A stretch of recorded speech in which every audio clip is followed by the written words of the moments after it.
জালিমদের বিরুদ্ধে গিয়ে অজিও বীর হয়েও একা থাকার পরেও তিনি শিখিয়েছেন মুসলমানরা পৃথিবীর কারো কাছে মাথা নত করে, যার জ্বলন্ত উদাহরণ হচ্ছে ইমাম হুসাইন রাদিয়াল্লাহু তাআলা আনহু। তিনি দেখিয়েছেন যে সংখ্যা থাকুক আর নাই থাকুক, কিন্তু জালিমদের সাথে কোনো আতাত মুসলমানরা করতে পারে না। এই ইতিহাস, মুহররমের ইতিহাস শুধু হুসাইন রাদিয়াল্লাহু তাআলা আনহুর থেকেই শুরু হয়নি, এটা শুরু হয়েছে সাইয়েদনা মুসা আলাইহিস সালামের সময় থেকে। বলেন আলহামদুলিল্লাহ। মুসা আলাইহিস সালামের সময় থেকে আল্লাহ পাক ফিরাউনের মতো পৃথিবীর সবচাইতে বড় সন্ত্রাসীর হাত থেকে আল্লাহ পাক যে জাতিদেরকে মুক্তি দিয়েছিলেন, সেই জাতি ছিল সাইয়েদনা মুসা আলাইহিস সালামের জাতি, যারা সরাসরি আল্লাহর সাহায্য দেখেছিলেন।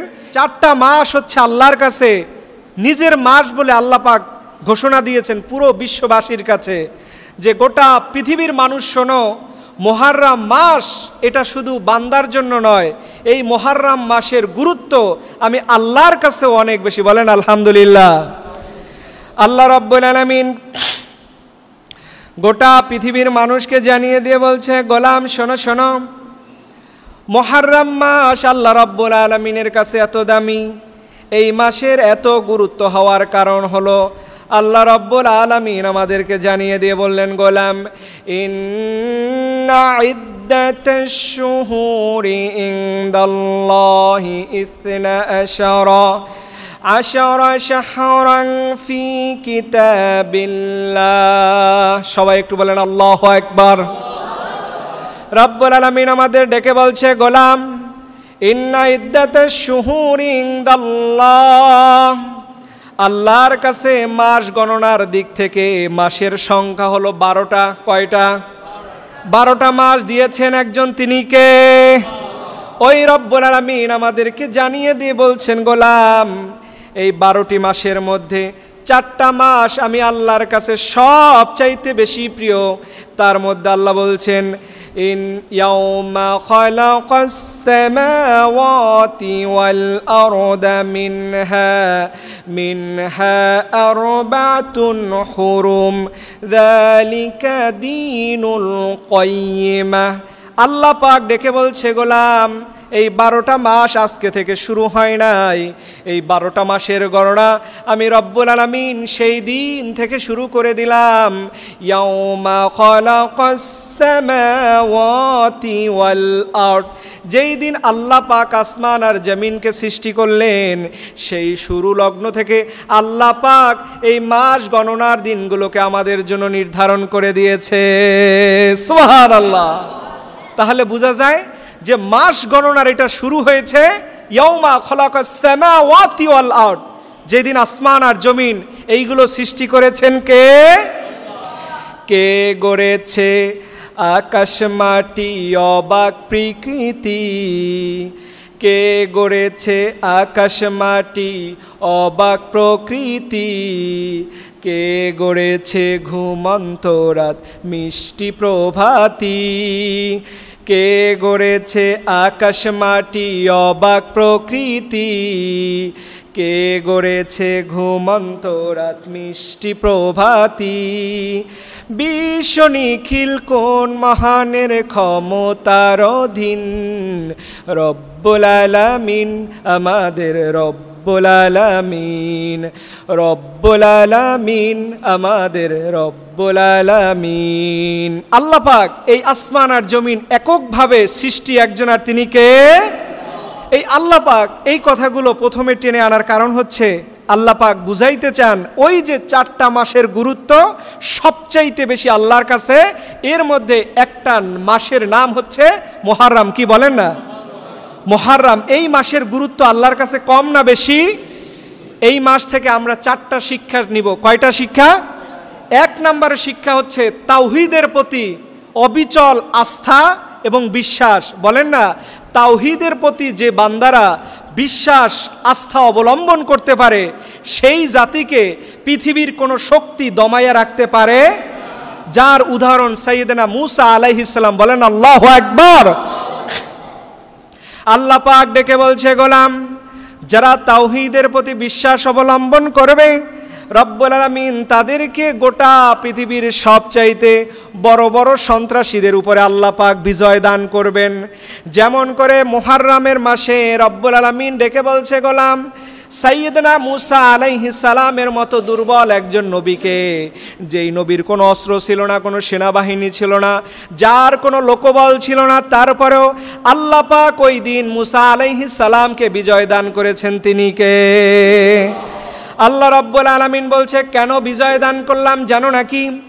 এর এক নাম্বার কারণ হলো সেই দিন মুসা আলাইহিস সালাম তিনি এক আল্লাহর উপরে তিনি ভরসা করেছিলেন। সবাই বলেন তো মুমিনরা ভরসা করে কার উপর? আল্লাহ পাক সেই কথা কোরআনের মধ্যে সূরা তাহার ৭৭ নম্বর আয়াতে রব্বুল আলামিন তিনি অত্যন্ত চমৎকার করে আমাদের জানিয়ে দিয়ে বলছেন, ওয়ালাকাদ আওহাইনা ইলা মূসা আন আসরি বিইবাদি ফাদরিব লাহুম। আল্লাহ পাক সেই দিন মূসা আলাইহিস সালামকে ডেকে বলছে, গোলাম তুমি যে আজকে আল্লাহর উপরে ভরসা করে এই যে রাতের বেলায় রওনা দিয়েছ, আল্লাহ পাক ওই মুসা আলাইহিস সালামকে যেই হুকুম দিয়েছেন, মুসা আলাইহিস সালাম ওই হুকুম কি পরিপূর্ণভাবে মেনেছে কি মানে নাই? কথা বলে না, মানছে কি মানে নাই? কিন্তু দেখবেন মুসা আলাইহিস সালামকে আল্লাহ পাক হুকুম দিয়েছেন, ওয়ালাকাদ আওহাইনা ইলা মূসা আন আসরি বিইবাদি ফাদরিব লাহুম। ও নবী মুসা, আমি তোমাকে আদেশ দিলাম আমার বান্দাদেরকে নিয়ে, অর্থাৎ মুসা আলাইহিস সালামের উম্মতদেরকে নিয়ে রাতের অন্ধকারে তুমি রওনা হয়ে যাও। সবাই আওয়াজ দিয়ে বলেন তো, সেই দিন মুসা আলাইহিস সালাম কি আল্লাহকে বলেছিলেন, আল্লাহ এই পাহাড়ের পদদেশ থেকে, পাহাড়ের অলিগলি থেকে আমরা কেমন করে এতগুলো মানুষ নিয়ে সেই লোহিত সাগরের দিকে রওনা হব? এরকম কি একটা প্রশ্ন মুসা আলাইহিস সালাম তিনি আল্লাহর কাছে করেছেন নাকি? তিনি একটা বার তিনি আল্লাহর কাছে কোনো আর্গুমেন্ট পেশ করে নাই।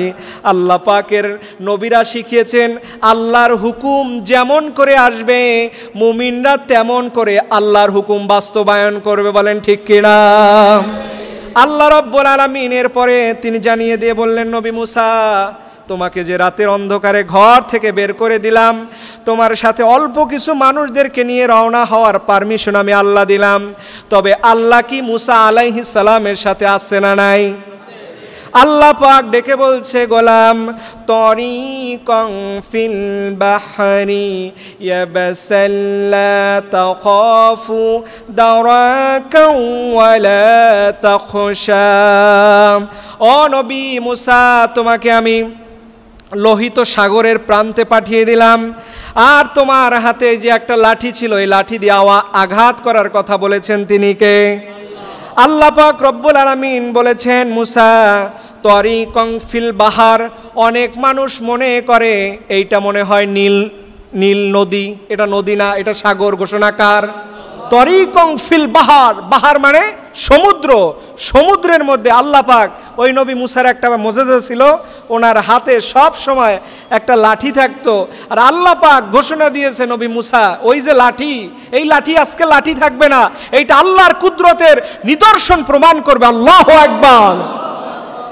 আল্লাহর নবী মুসা তিনি যখন তার দলবল নিয়ে রাতে রওনা দিয়ে লোহিত সাগরের প্রান্তে তিনি যখন চলে আসলেন, আল্লাহ পাক ডেকে বলছেন, ও নবী মুসা ফাআউহাইনা ইলা মূসা আনিদরিব বিআসাকাল বাহর। ও নবী মুসা, তোমার হাতে যে লাঠিটা দিলাম এই লাঠি দ্বারা তুমি সমুদ্রের মধ্যে আঘাত করো। আমাদের বিবেকবান মানুষরা আমরা অনেকেই বলতাম কি রয়েছে সমুদ্র, এই ভয়ঙ্কর সমুদ্রের মধ্যে লাঠি দিয়ে পিটান দিলে কি হবে? কিন্তু আল্লাহর নবী মুসা এইখানে শিখিয়েছেন আল্লাহ পাক যেই হুকুম দিয়েছেন এইটা করায় গন্ডা মুমিনের জন্য মানা ফরজ না সুন্নত? আল্লাহ পাক দেখিয়েছেন নবী মুসা ফাআউহাইনা ইলা মুসা আনিদরিব বিআসাকাল বাহর। ও নবী মুসা, তোমার হাতে যে লাঠিটা আছে এই লাঠিটা দিয়ে আল্লাহর নামে তুমি এই সমুদ্রের মধ্যে তাকবীর দিয়ে এমন সজোরে আঘাত করো, এইখান থেকে আল্লাহ পাক তোমাকে বাঁচানোর ব্যবস্থা করে দিবে। এই বিশ্বাস, এই আস্থা মুসা আলাইহিস সালামের ছিল কি ছিল না? দেখেন, এখান থেকে একটা শিক্ষা নেবেন। যেই জাতিদেরকে আল্লাহ রব্বুল আলামিন রাতের অন্ধকারে ঘর থেকে বের হইতে বললেন, এরপরে বললেন নবী মুসার পিছে দৌড়াও, দৌড়াইতে দৌড়াইতে যেইখানে যাইতে বলছেন সেটা হচ্ছে সাগর। নদী হইলেও কথা ছিল সাঁতার দিয়া যাওয়া যাবে, কিন্তু ওই সাগরের মধ্যে কোনো মানুষ এ মাথা থেকে সাঁতরিয়ে ওই প্রান্তে যাওয়া কোনো মানুষের পক্ষে সম্ভব নয়। এরপরেও মুসা আলাইহিস সালাম ভরসা করেছিলেন কার উপর? যেই বান্দা আল্লাহর উপরে ভরসা করে সেই বান্দাকে কি আল্লাহ কখনো ফেলে দেয় নাকি? আর যারা আল্লাহর উপরে ভরসা করে না, যারা মুনাফিকি করে, এই জমিনে ওই জালিমদেরকে জায়গা করে দেয় না একজন, তিনি কে? আল্লাহ পাকের খেলা শুরু হয়ে গেল। আল্লাহ পাক বলছে ফাআনফালাকা ফাকানা কুল্লি ফিরকিন কাত্তাউদিল আযীম। ও নবী মুসা, আল্লাহ পাক তোমাকে যে ঘোষণা দিয়েছে, তোমার হাতে যে লাঠি, ফাআনফালাকা ফাকানা কুল্লি ফিরকিন কাত্তাউদিল আযীম। আল্লাহ পাক ঘোষণা দিয়ে বলছে নবী মুসা, তোমার হাতে যে লাঠিটা দিলাম এই লাঠিটা দিয়ে তুমি আল্লাহর নামে ওই সমুদ্রের মধ্যে যে আঘাত করলা, আল্লাহ পাক এই সমুদ্রের মধ্যে বিশাল রাস্তা করে দিয়েছে কি দেয় নাই? আল্লাহ পাক রব্বুল আলামিন বলছে, গোলাম এই যে বিশাল সমুদ্রের মধ্যে আমি রাস্তা করে দিলাম, গোলাম এখান থেকে কি আমি আল্লাহর উপরে ভরসা নবীর মুসার উম্মতের বাড়ছে নাকি কমছে? কিন্তু দুর্ভাগ্যজনক হলে বাড়ে নাই। কিছুদিন যাওয়ার পরেই ওই নবী মুসা বলেছিলেন, আমার উম্মত চলো চলো আমরা জিহাদের ময়দানে যাই, আমরা আল্লাহর দিন প্রতিষ্ঠার জন্য আন্দোলন করি। সেই দিন ওই মুসা আলাইহিস সালামের উম্মতেরা বলেছিল, নবী মুসা একদিন তোমার সাথে যুদ্ধে গেছি ভালো কথা, কিন্তু এইবার তুমি আর তোমার আল্লাহ গিয়ে যুদ্ধে যাও, আজকে আমরা এই যুদ্ধের ময়দানে যেতে পারবো না। নাউজুবিল্লাহ বলেন। দেখেন, যেই জাতিরা ভয়াবহ ফিরআউনের অত্যাচার থেকে আল্লাহ পাক যেদিন বাঁচিয়েছিলেন, আর কিছুদিন যাওয়ার পরে ওই জাতিরা সরাসরি আল্লাহর নিয়ামতকে ভুলে গেছে। তাহলে কতটা নাফরমান মানুষ, কতটা অকৃতজ্ঞ। 2 মাস আগে দেখছেন এই দেশের, এই যে 8 মাস 10 মাস আগে যারা এই দেশের উপরে এত জুলুম করছে, এইটা দেখার পরে যারা এখন ক্ষমতায় আসবে বা আসছে, তারা কি জুলুম করা ভুলে গেছে? তারা কি চাঁদাবাজি বন্ধ করছে? টেন্ডারবাজি বন্ধ করছে? বন্ধ করে নাই। তাহলে বলেন, কোরআনের কথা বাস্তব। মুসার জাতিরা, মুসা আলাইহিস সালামের জাতিরা ফিরআউনের অত্যাচার থেকে যে আল্লাহ পাক সমুদ্রের মধ্যে রাস্তা করলেন, সমুদ্রের মধ্যে এত আয়োজন যে আল্লাহ পাক ঘটিয়ে দিলেন, সেই জাতিরাও বলতেছে আমি আর যুদ্ধে যাইতে পারবো না। কিন্তু ওই জায়গা থেকে মুমিনরা কত আলাদা। আল্লাহর নবীর যুগে কি এরকম মুনাফিক ছিল কি ছিল না? কিন্তু আবার ওই মুনাফিকদের মধ্যে তাগড়া যুবকলা মুমিনরাও কি ছিল না? যেই মুমিনরা বলেছিলেন ইয়া রাসূলুল্লাহ, মুসা আলাইহিস সালামের উম্মতেরা যেদিন বলেছিল, ও নবী মুসা আপনি আর আপনার আল্লাহ গিয়ে আজকে যুদ্ধের ময়দানে ঝাঁপিয়ে পড়ুন, আজকে আমাদের মাধ্যমে যুদ্ধ করা সম্ভব নয়। কিন্তু আল্লাহ পাক ডেকে বলছে, গোলাম সেই কথা আজকে আমি বিশ্বনবীর উম্মত হয়ে আমরা কেউ বলবো না। যেই সাহাবীর হাতে খাবার ছিল খেজুর, একটা খেজুর খেতে অন্তত 30 থেকে 40 সেকেন্ড সময় লাগে। সাহাবী শুনতে পেলেন আল্লাহর পথে যারা জীবন দেয়, এই জীবন কোনো সাধারণ জীবন থাকে না, এই জীবনটা সবুজ পাখি হয়ে আল্লাহর জান্নাতে উঠতে থাকে। ওই সাহাবী দুনিয়াতে সামান্য খেজুর খাওয়ার অপেক্ষায় থাকতে পারে না। সুবহানাল্লাহ। দেখেন, মানুষে মানুষে পার্থক্য। তাহলে মুমিন আর মুনাফিক কখনো সমান হতে পারে? মুমিনরা জীবনে মরে একবার, আর মুনাফিকরা মরে ধুকে ধুকে 1000 বার। বিশ্বাস হয় কি হয় না? কেমন করে? এই যে ফিলিস্তিনে আমার মুজাহিদ ভাইরা, দিন প্রতিষ্ঠান আন্দোলনের ভাইরা, তারা জীবন অকাতরে বিলিয়ে দেয়। আর সামান্য ইরান একটু অ্যাটাক দিছে, ওই নিজের জমিন ছেড়ে কোন দেশে পালাবে, তারা জাহাজে করে এক দেশ থেকে আর এক দেশে মাত্র 2-4-5 দিনের হামলায় তারা পালাতে বাধ্য হয়েছে। ঠিক কিনা বলেন? তাহলে বোঝা যায় যে মুমিনদের অন্তরে যখন ইমানের তীর বেঁধে যায়, ওই মুমিন এই দুনিয়াতে আল্লাহর সান্নিধ্য ছাড়া, আল্লাহর দিদার ছাড়া দুনিয়ার কোনো চাওয়া পাওয়া থাকতে পারে। আল্লাহ পাক এর জন্য ডেকে বলছে, নবী মুসা, আজকে যে তোমাকে আমি রব্বুল আলামিন এত সুন্দরভাবে, এত বিজয়ের মসনদে তোমাকে দাঁড় করে দিলাম, এই বিজয়ের মধ্যে একজন ভিলেন আছে না নাই? যার নাম কি? কথা বলে না, কি নাম? ফেরাউন। ভিলেন না, মুসা তো নবী নায়ক, মুসা নবী আমাদের হিরো, আর ভিলেন হইছে কেডা? ফেরাউন। এখন ফেরাউনের কি কোনো নাস্তানাবুদ করবে কি করবে না? জালিমদের যে শেষ পরিণতি হয়, এটা কি বিশ্বাস হয়? আল্লাহ পাক কোরআনের মধ্যে ডেকে বলছে, গোলাম, ফিরাউন তার ক্ষমতার অপব্যবহার করলো, কত মানুষকে দুনিয়া থেকে বিদায় করলো। যে মুসা আলাইহিস সালামকে দুনিয়ায় না আনার জন্য জ্যোতিষীদের মাধ্যমে হাজার হাজার অনাগত সন্তানদেরকে দুনিয়া থেকে বিদায় করে দিল, এরপরেও কি নবী মুসার আগমন ওই ফিরাউন ঠেকাইতে পারছে নাকি? তাহলে বোঝা যায়, এই জমিনে যদি আল্লাহর হুকুমত কায়েম করতে হয়, ওই জমিনে যারা রক্ত দিয়েছে, জীবন দিয়েছে, শহীদি মৌতের নাজরানা যারা পেশ করলো, আর যারা গলার মধ্যে শহীদি দড়ি পড়লো, ওই জমিনে যদি আল্লাহ পাক ইসলামে বিজয় দান করে, দুনিয়ার কোনো বাম আর রাম, ধর্মনিরপেক্ষবাদ আর জাতীয়তাবাদ হাজারো চেষ্টা করলে এই জমিন থেকে আল্লাহর দিনকে মুছতে পারবে নাকি? সম্ভব? এই জমিনে যদি আল্লাহর দিন বিজয় হয়, পৃথিবীর কারো সাধ্য নাই এই জমিনে আল্লাহর জীবন বিধানকে বাস্তবায়ন করাকে ঠেকিয়ে রাখতে পারে। ঠিক কিনা বলে? আর এই জমিন হাতছানি দিচ্ছে, আমাদেরকে দেখাচ্ছে দীর্ঘ 54 বছরের ইতিহাস তোমরা ভুলে যাইও না। এবার সুযোগ এসেছে, এই সুযোগে কালিমার পতাকাকে বাংলাদেশের সংসদে উঠাইতে হবে, ইনশাআল্লাহ বলেন। আল্লাহ পাক বলেছেন, জালিমদের শেষ পরিণত হয়, কিছু কিছু জালিমরা দেখবেন ইঁদুরের গর্ত খুঁজে পায় না, আছে না নাই? আবার কিছু কিছু জালিমদেরকে আল্লাহ পাক ডেকে বলছেন নবী মুসার ইতিহাস থেকে, فَالْيَوْمَ نُنَجِّيكَ بِبَدَنِكَ لِتَكُونَ لِمَنْ خَلْفَكَ آيَةً।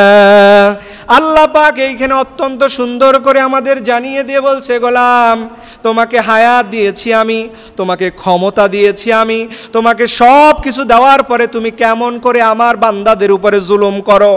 কিন্তু মনে রাখবা, যেই দিন আল্লাহর ধরা শুরু হয়ে যাবে, সেই দিন তুমি আমেরিকার প্রেসিডেন্ট হও আর ফিরাউন আর নমরুদ আর নব্য ফ্যাসিস্ট হও, যেই হও না কেন, আল্লাহর ধরা যখন শুরু হয়ে যাবে, পৃথিবীর কারো সাধ্য নাই ওই ক্ষমতার মসনদে তাকে টিকিয়ে রাখতে পারে। ঠিক কিনা?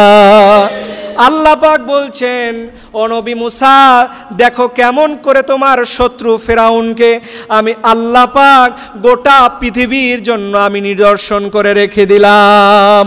ওই যে নবী মুসা তার দলবল, তার সেনাবাহিনী, তার উম্মতদেরকে নিয়ে যেই সমুদ্র পার হলেন, পিছে ফিরাউন আছে না নাই? জালিমরা সব সময় মাজলুমদের পিছনে থাকে, ঠিক কিনা? এই মাজলুমদের যখন পিছনে ধাওয়া করতে শুরু করলো, আয়েশা দেখে ওনার আব্বাজানের একটা মনে হয় ব্রিজ বানায় রাখছে, উঠি, যখন উঠে পড়ছে আল্লাহ পাকের ধরা শুরু, ওই মুহূর্তেই মেসাকার করে দিয়েছেন কে? আর আল্লাহ পাক বলছে, আজকে মেসাকার হবি না, গোটা পৃথিবীর হাজার হাজার বছরের ইতিহাসের সাক্ষ্য হয়ে থাকবি। তোর এই শরীরকে পৃথিবীর কোনো পোকা নাই, পৃথিবীর কোনো এমন কোনো প্রাণী নাই যেটা তোকে খেয়ে শেষ করতে পারে। কারণ আল্লাহ পাক দেখায় জালিমদের পরিণতি বড় ভয়ঙ্কর। ঠিক কিনা? আল্লাহ পাক বলছেন, ওয়া ইন্না কাসীরাম মিনান নাসি আন আয়াতিনা লাগাফিলুন।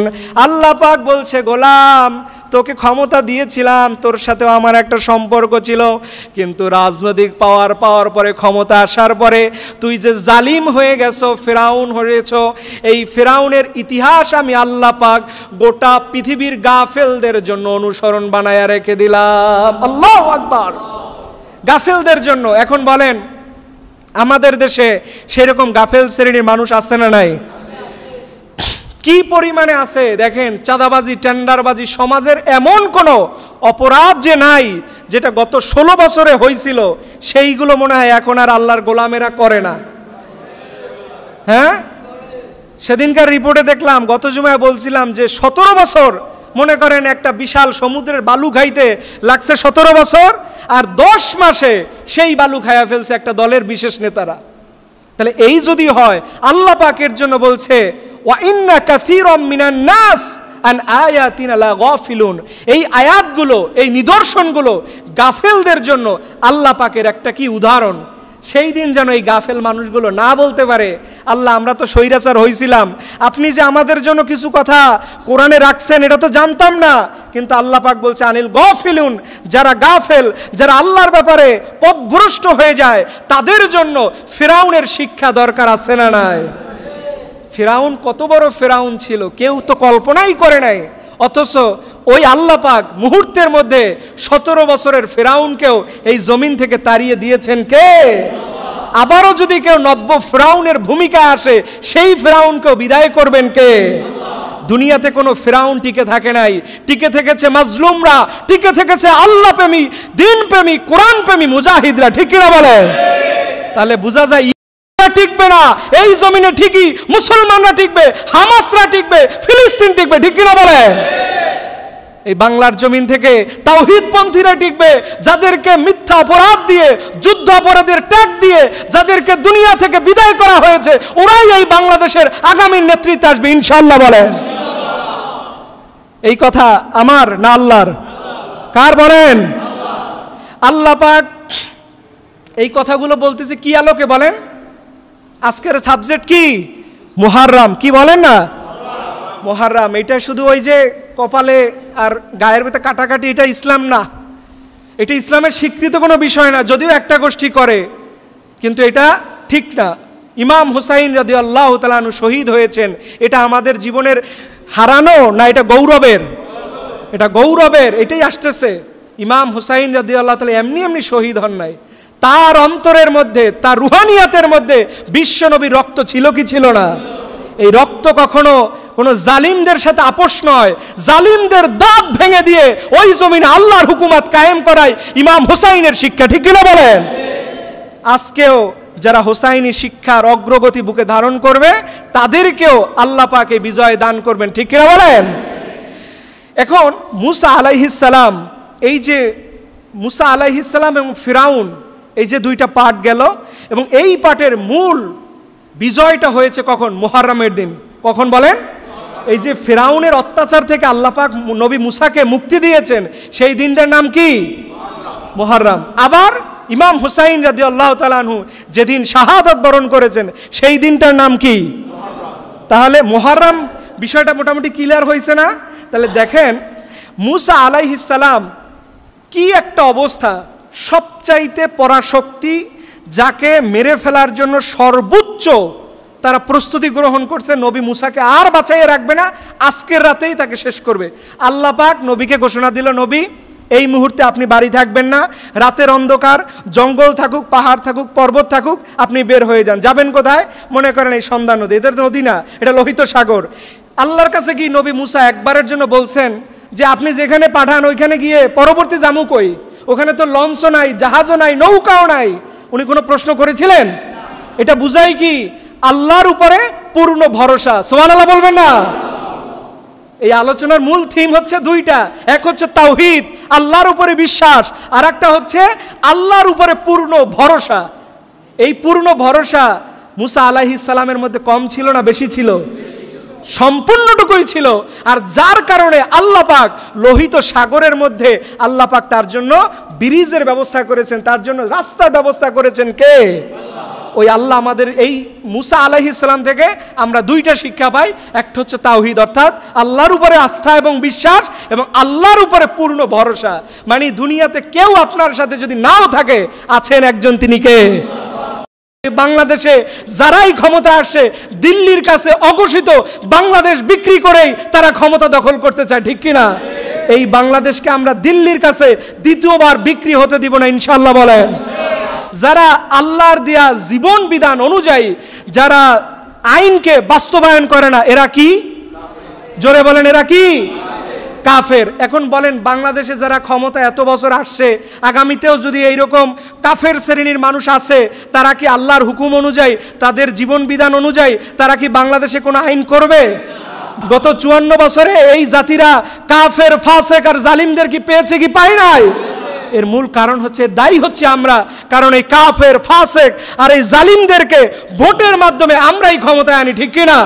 তাহলে আগামীর বাংলাদেশে এই জালিম আর কাফেরদের আপনারা কি দেখতে চান? যদি দেখতে না চান, তাহলে এই মুহূর্তে সিদ্ধান্ত নিতে হবে, আপনার ক্ষমতা, আপনার দেশ, আপনার সার্বভৌমত্ব আপনি কি কাফেরদের হাতে, জালিমদের হাতে না ফাসেকদের হাতে তুলে দেবেন? এটা সিদ্ধান্ত আপনার। এর জন্য মুসলমান আপনাদের প্রস্তুতি গ্রহণ করতে হবে। কখনো পৃথিবীর কোন জালিমদের সাথে যারাই আপোষ করবে তারা ধুকে ধুকে মরবে, এটা কি বিশ্বাস হয়? এই হুসাইন রাদিয়াল্লাহু তাআলা আনহুর মূল জিহাদের ভূমিকায় যাওয়ার পিছনে ছিল, সেখানে খেলাফত ছিল না। কি ছিল না? জোরে বলেন, কি? খেলাফত। বুঝতে পারছেন যে যোগ্যতার ভিত্তিতে, জনমতের ভিত্তিতে একজন প্রতিনিধিত্ব হবেন। এই খেলাফত না থাকার কারণে ইমাম হুসাইন রাদিয়াল্লাহু তাআলা আনহু তিনি সেই দিন শাহাদাতের তামান্না নিয়ে নবীর রওজা ছেড়ে তিনি সেই ইরাকের জমিনে রওনা দিয়েছেন, শুধুমাত্র ওই জমিনে গণতন্ত্র, খেলাফত ফিরিয়ে আনার জন্য, ঠিক কিনা? আর আমাদের দেশে সহ গোটা পৃথিবীতে যারা ইমাম হুসাইনকে মাতম করে, গায়ের মধ্যে কাটাকাটি করে, এইটার সাথে ইসলামের কোনো সম্পর্ক নাই। কি কারণ? এর কয়েকটা ব্যাখ্যা আল্লাহ পাক দিচ্ছেন। আল্লাহ পাক সূরা মাইদার 5 নম্বর সূরা 44 নম্বর আয়াতে অত্যন্ত সুন্দর করে বলছে, ওমাল্লাম ইয়াহকুম বিমা আনজালাল্লাহু ফাউলাইকা হুমুল কাফিরুন। যারা আল্লাহর দেয়া জীবন বিধান অনুযায়ী যারা আইনকে বাস্তবায়ন করে না, এরা কি? জোরে বলেন, এরা কি? কাফের। এখন বলেন, বাংলাদেশে যারা ক্ষমতা এত বছর আসছে, আগামীতেও যদি এইরকম কাফের শ্রেণীর মানুষ আছে, তারা কি আল্লাহর হুকুম অনুযায়ী, তাদের জীবন বিধান অনুযায়ী তারা কি বাংলাদেশে কোনো আইন করবে? দেখেন, বাংলাদেশের মানুষ মসজিদে ঠিকই আইসা আল্লাহ জান্নাত চাই, জান্নাত চাই, জান্নাত চাই, কিন্তু যখন মসজিদ থেকে বের হয়ে যায় এই মানুষটা তখন আল্লাহর জান্নাত চায় না, ঠিক কিনা? এই আয়াত তার বাস্তবায়ন। ওয়ামাল্লাম ইয়াহকুম বিমা আনজালাল্লাহ, যারা আল্লাহর হুকুম দিয়ে দেশ পরিচালনা করতে চায় না, এরা হচ্ছে কাফের। ঘোষণাকার এই কাফের গত 54 বছরে আমরা পাইছি কি পাই নাই? এরপর আল্লাহ পাক বলছে, ওয়ামাল্লাম ইয়াহকুম বিমা আনজালাল্লাহু ফাউলাইকা হুমুল ফাসিকুন। যারা আল্লাহর হুকুম অনুযায়ী দেশ পরিচালনা করবে না, হুকুম অনুযায়ী দেশের কার্যক্রম পরিচালনা করবে না, তারা ফাসিক। ঘোষণাকার। এরপর আল্লাহ পাক বলছেন হুমুজ জালিমুন। এরপর আল্লাহ বলছে, ওয়ামাল্লাম ইয়াহকুম বিমা আনজালাল্লাহু ফাউলাইকা হুমুজ জালিমুন। যারা আল্লাহর হুকুম অনুযায়ী সমাজ, রাষ্ট্র, আইন, সংসদ, পার্লামেন্ট, সেক্রেটারিয়েট, গণভবন এইগুলো পরিচালনা করে না, এরা হচ্ছে জালিম। ঘোষণাকার। বলেন, আল্লাহ যে এই 3টা কথা বললো, একটাও কি মিথ্যে? গত 54 বছরে এই জাতিরা কাফের, ফাসেক আর জালিমদের কি পেয়েছে কি পায় নাই? এর মূল কারণ হচ্ছে, দায়ী হচ্ছে আমরা। কারণ এই কাফের, ফাসেক আর এই জালিমদেরকে ভোটের মাধ্যমে আমরাই ক্ষমতায় আনি, ঠিক কিনা? তাহলে আগামীর বাংলাদেশে এই জালিম আর কাফেরদের আপনারা কি দেখতে চান? যদি দেখতে না চান, তাহলে এই মুহূর্তে সিদ্ধান্ত নিতে হবে, আপনার ক্ষমতা, আপনার দেশ, আপনার সার্বভৌমত্ব আপনি কি কাফেরদের হাতে, জালিমদের হাতে না ফাসেকদের হাতে তুলে দেবেন? এটা সিদ্ধান্ত আপনার। আর ওই জালিম আর কাফের আর ফাসেকরা যত দুর্নীতি করবে, যত মানুষের ক্ষতির কারণ হবে, এইটার প্রত্যেকটার একটা ফ্রি ফ্রি সওয়াব আপনার মতো নামদারি মুমিন আর মুনাফিকদের আমলনামায় দিবে কি দিবে না? এর জন্য সাবধান হন। এই কাফের, ফাসেক আর জালিমদের হাত থেকে বাংলার জমিনকে বাঁচাইতে হলে ইমাম হুসাইনের মতো একলাও যদি হয়, জালিমদের বিরুদ্ধে প্রতিরোধ করতে হবে, ঠিক কিনা? এটাই হচ্ছে ইমাম হুসাইনের শিক্ষা। ইমাম হুসাইন যদি চাইতেন, স্বর্ণের চামচ দিয়ে ভাত খাইতে পারতেন, কারণ বিশ্বনবীর আওলাদ, বিশ্বনবীর আপন নাতি, এর চাইতে বড় পরিচয় লাগে না। কিন্তু ওই মানুষটাও দেখলেন যে জালিম ইয়াজিদ যেইভাবে ক্ষমতা দখল করছে এবং তার ক্ষমতা যেভাবে পরিচালনা করে, এইভাবে মেনে নেওয়া যায় না। এটার সাথে একটা পরামর্শ হোক, এটার সাথে একটা আলোচনা হোক। সেই আলোচনায় যদি আমি ইমাম হুসাইনের জীবনও যায়, এই জীবন দেওয়ার জন্য ইমাম হুসাইন প্রস্তুত ছিলেন কিনা? এর জন্য মুসলমান আপনাদের প্রস্তুতি গ্রহণ করতে হবে।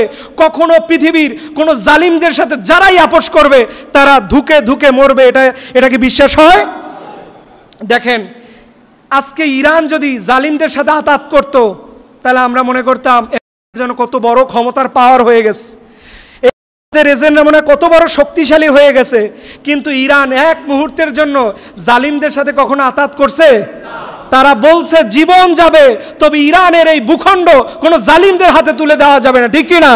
কিন্তু আমরা দেখছি দফায় দফায় বাংলাদেশে যারাই ক্ষমতা আসে, দিল্লির কাছে অঘোষিত বাংলাদেশ বিক্রি করেই তারা ক্ষমতা দখল করতে চায়, ঠিক কিনা?